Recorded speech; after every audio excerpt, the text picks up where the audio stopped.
Now to the story the world is watching. A dangerous new strain of the COVID-19 virus found and forcing the U.S. to look down to travel, rather lock it down, from South Africa and 7 other African countries.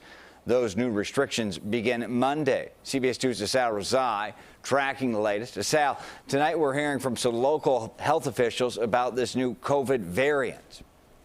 Yeah, that's right, Brad. A lot of doctors we've heard from in the last few weeks have said that they expected COVID-19 numbers to rise as we get through this holiday season.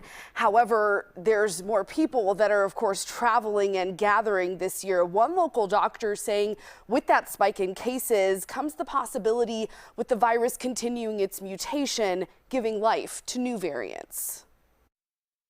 In just the last 24 hours, several countries sounding the alarm on a new dangerous strain of the coronavirus.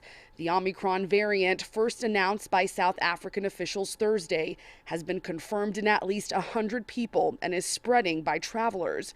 Dr. Rachel Rubin with the Cook County Department of Public Health says she's not surprised by the discovery. This has been expected that we're going to see new variants. While it may not be shocking, today the World Health Organization calling it a variant of concern due to a large number of mutations that carry an increased risk of reinfection. And that indicates that quite possibly we're going to be seeing more breakthrough cases. The risk of breakthrough cases with this variant is enough for health officials to continue their push on getting people vaccinated and keeping mask mandates in place. Dr. Anthony Fauci and the COVID response team briefing President Biden as information is coming in. It's in a fluid motion. We're finding more about it, and literally it's something that in real time we're learning more and more about. As they continue to learn more, President Biden is ordering air travel restrictions from South Africa and 7 other countries starting on Monday.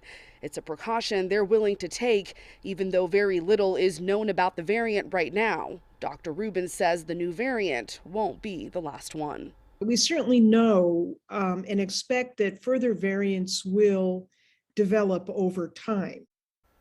And one of those variants being the dominant Delta variant right now, which continues to spread through Chicago.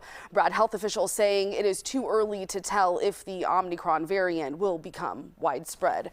We're live in the Streetside studio. Asal Rezaei, CBS 2 News. Asal, thank you.